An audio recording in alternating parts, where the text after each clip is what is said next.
tous, bienvenue dans cette vidéo des débats du web.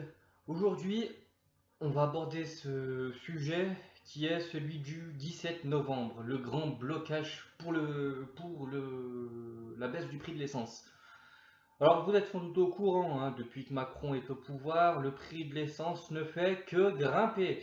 On atteint aujourd'hui dans certaines zones 1,60 le litre, 1,60 le litre, alors qu'auparavant on pouvait le trouver à peu près au plus bas que j'ai connu, 1 euro. Voilà. Donc le prix du plein, eh ben, il fait très très mal, hein. Et du coup, ben, beaucoup de gens se retrouvent pénalisés pour aller au travail, pour aller faire leurs déplacements quotidiens. Et ça a conduit à un appel au blocage. Alors le gouvernement se justifie, hein, il dit oui, c'est pour des raisons écologiques, nous nous rendons compte que le gasoil, ça pollue beaucoup et nous aimerions que les gens se redirigent vers des moteurs hybrides, voire des moteurs électriques. Sauf que de l'autre côté, le gouvernement, et là je prends François de Rugy, il nous dit aussi, oh mais c'est pas nous qui montons les taxes, c'est le prix du baril qui fait qu'augmenter. Et de notre côté, on a Emmanuel Macron qui dit, ah mais j'assume vouloir faire gonfler les taxes. Bon, clairement on est pris pour des cons, les gens sont pris pour des cons, et c'est pour ça que les gens se sont dit, bon bah on va bloquer le pays. Alors cet appel a été beaucoup relayé sur les réseaux sociaux, hein, au point que les médias ont commencé à dire ah ben on va en parler. Donc si les médias ont daigné en dire quelques mots, c'est que la mobilisation a pris de l'ampleur.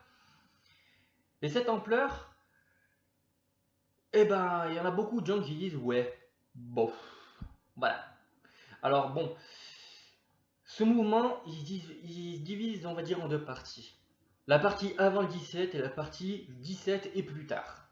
Avant le 17, on nous dit, si vous ne pouvez pas participer, bah, au moins mettez le gilet. Mettez un gilet jaune, vous savez, le gilet de sécurité, sur votre tableau de bord pour montrer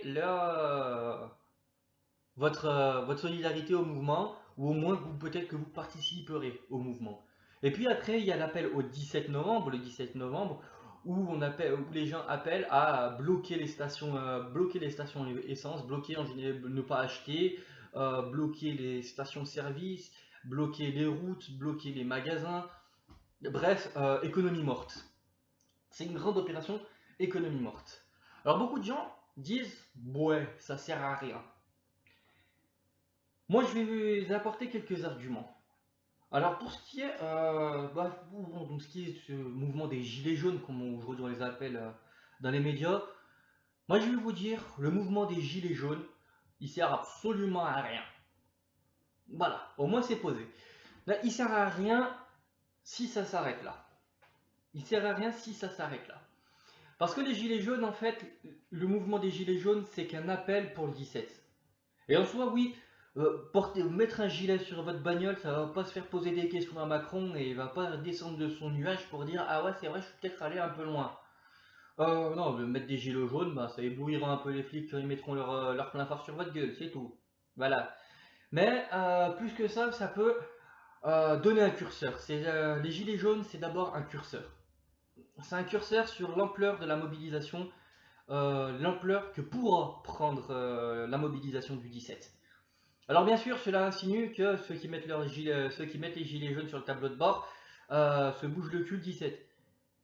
C'est pas gagné, c'est vraiment pas gagné. Mais ça peut quand même donner un indice sur les moyens qu'aura le gouvernement à déployer pour canaliser cette mobilisation. Donc oui, en soi, ça sert à rien. Oui, je veux dire, juste ça sert à rien. Mais si les mouvements des gilets jaunes permet de créer un engouement, un réel engouement autour de la mobilisation du 17 novembre, là ça pourra avoir des effets. Là ça pourra initier quelque chose. Puis après on va voir le 17 novembre. Le 17 novembre, il y en a qui disent c'est pour qu'on obtienne une baisse des prix de l'essence. Et là-dessus encore, j'ai envie de vous dire, ça sert absolument à rien.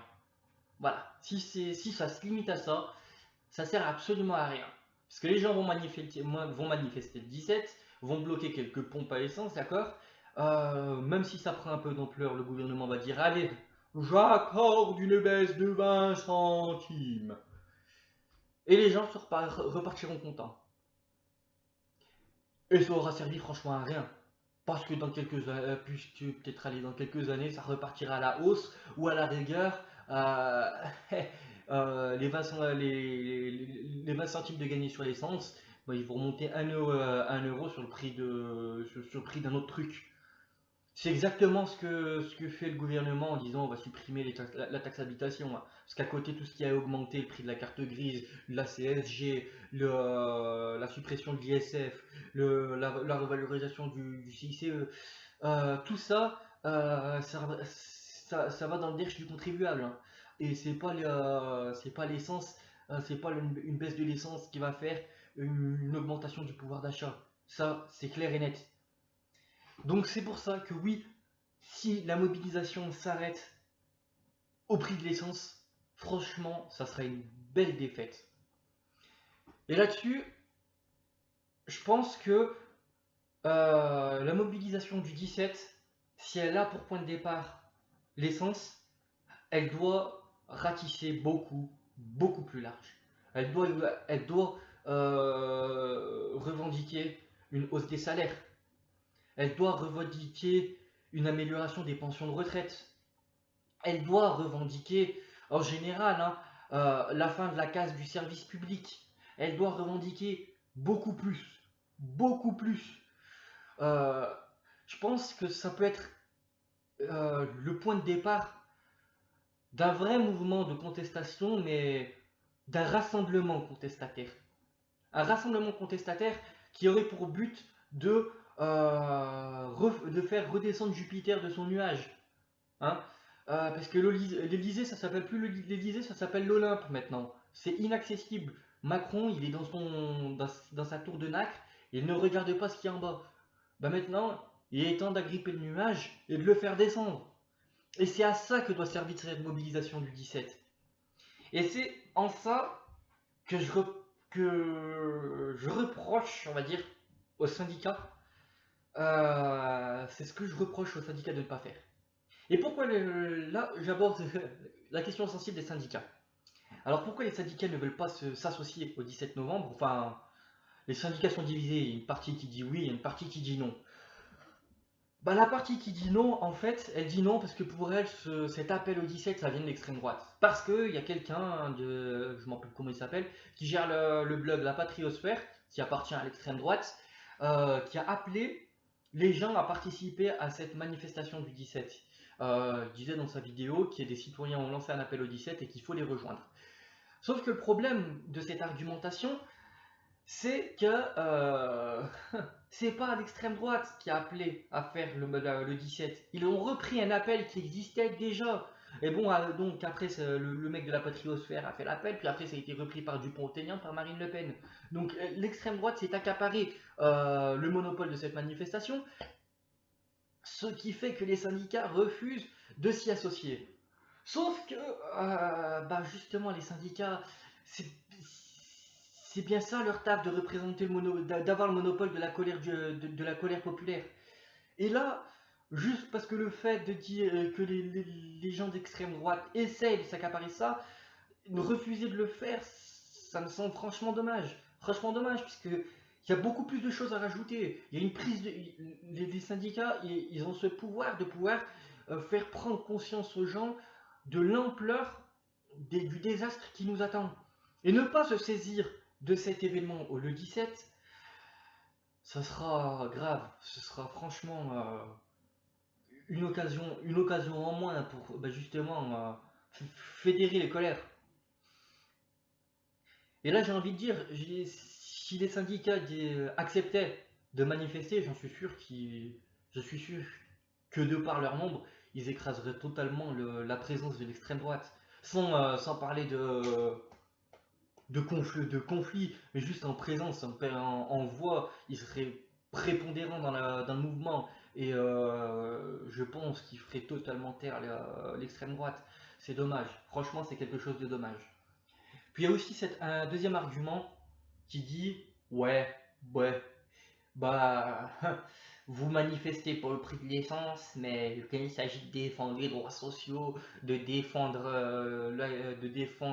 le code du travail, on n'a vu personne. Oui, c'est vrai. Franchement, c'est vrai. On a vu pas beaucoup de monde pour défendre le code du travail, pour s'opposer aux ordonnances Macron. Mais j'ai envie de dire, l'un n'empêche pas l'autre. On peut descendre pour manifester contre le prix de l'essence, mais on peut aussi, ça ne nous empêche pas de descendre pour réclamer la défense de ses droits sociaux. Franchement, c'est un argument à deux balles. C'est franchement une rhétorique à deux balles. Parce que oui, si on descend pour une cause plus individuelle qui est le prix de l'essence, puisque ça va taper sur notre portefeuille, bon, on peut aussi descendre pour la défense des EHPAD, pour la défense des hôpitaux, pour la défense de l'université, pour la défense des retraites, pour la défense de beaucoup de choses. Donc arrêtez cet argument de merde de dire ouais si vous descendez pour le prix de l'essence mais vous descendrez pas pour le... Si, peut-être même que le fait que les gens descendent pour le prix de l'essence et que s'il y a des gens qui viennent les sensibiliser à toutes les questions sociales et qui impliquent des droits communs, des droits communs, et ben oui, peut-être que ces gens qui n'étaient pas là pour défendre pour se défendre de la case du code du travail, et bien ils seront peut-être là pour manifester pour la défense de nos hôpitaux, pour la défense de nos services publics, pour la défense du code du travail. C'est ça que je reproche aux gens qui usent de cette rhétorique. Alors on peut contester l'utilité du 17 novembre. Comme je vous l'ai dit, si ça s'arrête à l'essence, ça aura servi à rien. Ça aura servi absolument à rien.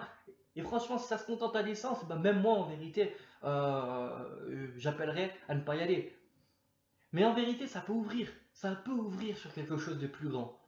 Et c'est parce que ça peut ouvrir sur quelque chose de plus grand que j'incite les gens à y aller. Apporter le gilet jaune pour inciter les gens à participer au 17 novembre. Voilà. Voilà à peu près les éléments que j'ai à vous offrir, hein. Là-dessus, je vous invite à débattre en commentaire. Est-ce que pour vous, cette manifestation du 17, elle est utile? Franchement, c'est à vous que je pose la question et c'est à vous que je demande la réponse. Puisque on est là pour débattre, on est là pour en débattre. Et surtout, si vous n'êtes pas d'accord avec moi, dites-moi pourquoi. Dites-moi pourquoi. Et c'est comme ça qu'on crée, je vais dire, qu'on nourrit intellectuellement une contestation sociale. Donc voilà, l'espace commentaire est libre. N'oubliez pas les règles de politesse et patati patata. Si cette vidéo vous a plu, lâchez un pouce bleu. N'hésitez pas à partager cette vidéo, hein, c'est comme ça qu'on fait vivre le débat. Commentez et à la prochaine pour une nouvelle vidéo.